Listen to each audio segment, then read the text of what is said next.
I'm Matt Carey, documentary editor at Deadline, and we are in the Deadline studio at the Toronto International Film Festival.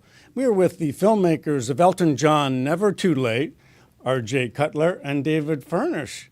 Thank you so much for being with us. Thanks for having us. Thank you. A second premiere in just a matter of days for you. Yes, your another Martha week, another Stewart movie.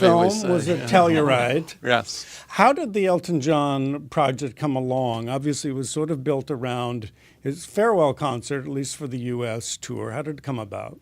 Well, David will tell the story of before we met, but we met one day shortly before the COVID lockdown. So how many years ago was that? 3 or 4 years ago.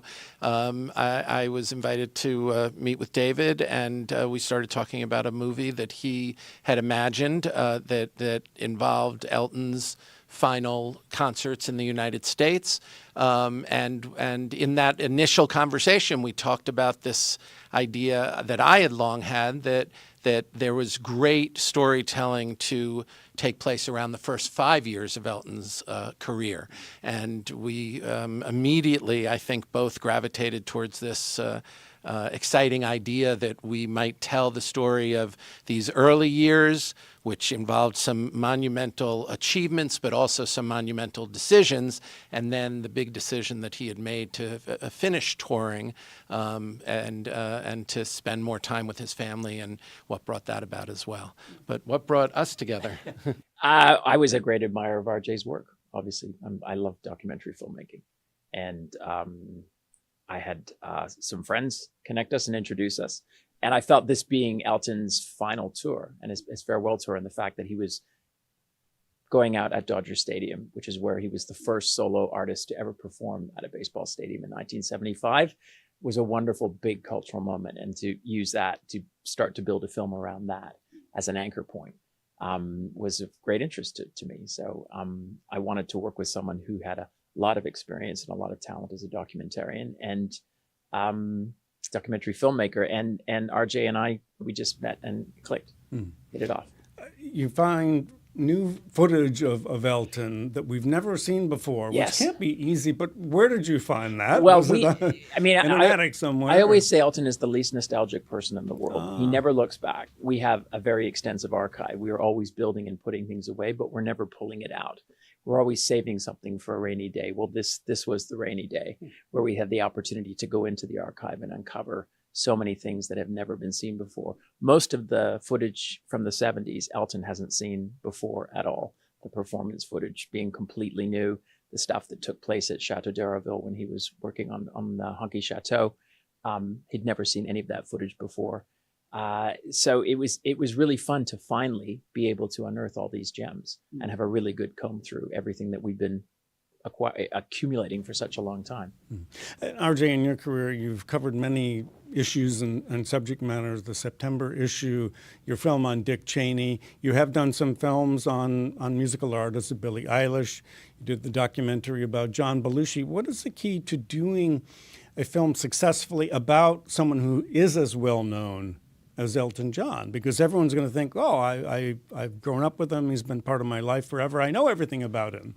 Well, I think the key is to understand that everyone's a human being, and everybody comes from somewhere. Everybody has a childhood. Everybody has their hopes and dreams, and the journey that they go on. And we're looking for themes. You know, I don't think of these films as very different for all their differences, I don't think of them as very different from narrative films that deal with well-known people. Oppenheimer or Maestro are also films about well-known people that tell thematic stories, dramatic stories, stories that are character-driven and emotional and cinematic. And we approached this film exactly the same and found, particularly in these two time periods of Elton's life, like incredibly rich narrative and emotion and conflict and obstacles to overcome and lessons to be learned. And that's how we built this film and tell the story of Never Too Late.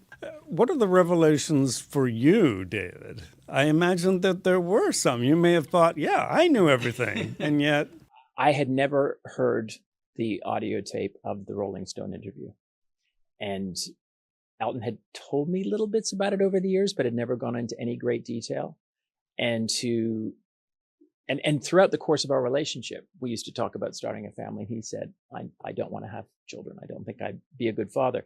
In the Rolling Stone interview, he says, I'd love to have kids. That really caught me off guard. That was a big, big surprise, because everything he said at that landmark moment in 76 has turned out to come true in 2022. And the fact that he identified all of that so long ago, and that here we are all these years later, able to sort of close that circle, I found that really, really revealing. I had no idea he felt that way at that stage in his life. And the film really does rely on these two extraordinary pieces of audio tape.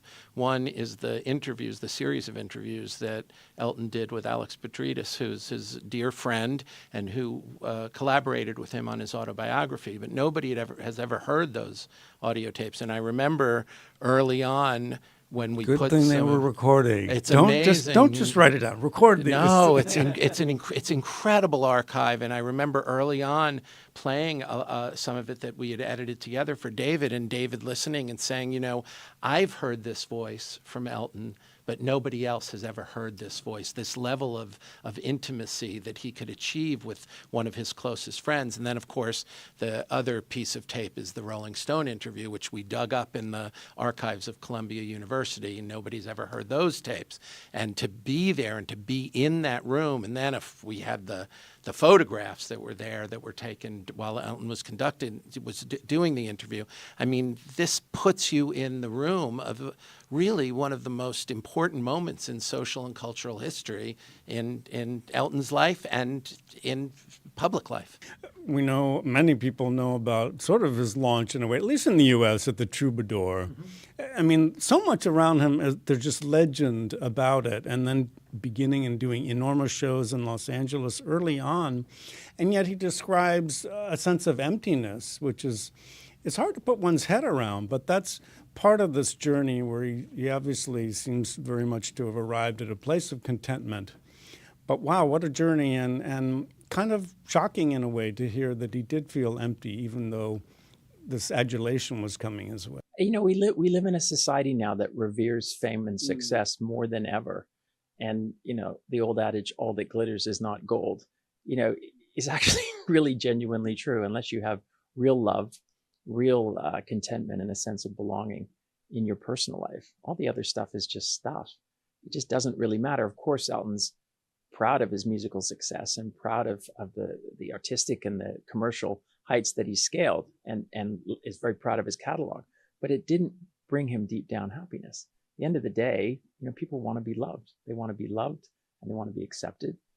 They want to be nurtured. There's no point in building a castle if you don't have someone to, you know, share it with. It sounds so obvious, but it is funny how societally we get so caught up in success for success's sake and things for things' sake. And I think it's a really good reminder of, you know, what really grounds you and keeps you happy in life. Mm-hmm. Many films come to Toronto and do not have distribution and may never get distribution. Not the case with this film. Disney Plus, what can you tell us about the release plan? Well, first I want to say that Disney Plus has been an kind of extraordinary partner to us, and of course they've been a big part of Elton's life for many, many years, but they really stepped up day one and supported us and believed in the film and, you know, have given us great latitude and now great support. So the film will be in theaters in mid-November, and then it will be on Disney Plus on the streaming in mid-December, December 15, I believe. And we're really excited about it. I mean, they've given us this incredible slot during the holiday season. They, of course, have Elton's farewell concert from Dodger Stadium that we won an Emmy Award for last year, so that they have that on Disney the platform. Plus right now. Yeah, so we're just thrilled beyond imagining that we're going to be featured so prominently on the platform. I think one of the exciting things about a film of this nature is, again, someone who's that well known, somehow you forget all that they have done, or you've just absorbed it and you take it for granted. I mean, it is just absolutely extraordinary, the songs, how they're woven into our lives. And I think this is a good opportunity to really the creative, the artistic accomplishment. You can't imagine the level of prominence, success, musical achievement that Elton John had during this 5-year period between 1970 and 1975. From the Elton John album through to Captain Fantastic, 13 albums, 7 of which rose to #1 on the charts. Most of the songs, of course, there's a lifetime of achievement after that, but during that period of time, the classic Elton John catalog was written, and it was incredible. And he was churning out album after album after album, and often he would finish an album one day and already be starting on the next one. This is what they did. And this is how the music business worked in those days. There wasn't 2 years between albums, and every one of those albums was a classic. And we forget that. And he was so young. He was such a baby, he's still in his early mid-20s. And what an extraordinary pianist. Yes. I'm really pleased that we've been able to go back and look at the creation of those albums and the artistry and the passion and the commitment that went into the creation of them. The pace at which Elton worked. He was clearly like a kid finally let off his leash for the first time in his life. The Troubadour was just the beginning, but as soon as that door opened, he leapt through it and he ran and he ran and he kept going. He was so consumed with passion and enthusiasm for his craft, and it just poured out of him. And it's great to show that and kind of celebrate that, because I think sometimes Elton's cultural ubiquity sort of, it's, you're used to it. It's always been around. Sometimes his personality and his persona is so great that it overshadows the individual music achievements. But to be able to drill down that deeply about the creation of those songs and those albums is I think something that needs to be done for posterity. And we forget that in the post Beatles era, there nobody really rose to the prominence of the Beatles until Elton did, and he was this prodigy who showed up, and as he says in the film, he knew how to be a rock star. That came most natural to him, and it just poured out of him. And you see in the film, you see him writing Tiny Dancer, you see him recording songs from Goodbye Norma Jean and other songs from Goodbye Yellow Brick Road that. You see it happening before your very eyes. But what, of course, he needed to learn, as he says in the film, was how to be a human being. That's beautifully said. The first 45 ever had Crocodile Rock. Okay. I grew up back when there were things called 45s, Nilkies. I remember them well. Well, thank you, gentlemen, both. Congratulations on the film. It is Elton John, Never Too Late. We've been joined by the directors, David Furnish and R.J. Cutler. Thank you so much. Always a pleasure. Thank you for having us. Thank you.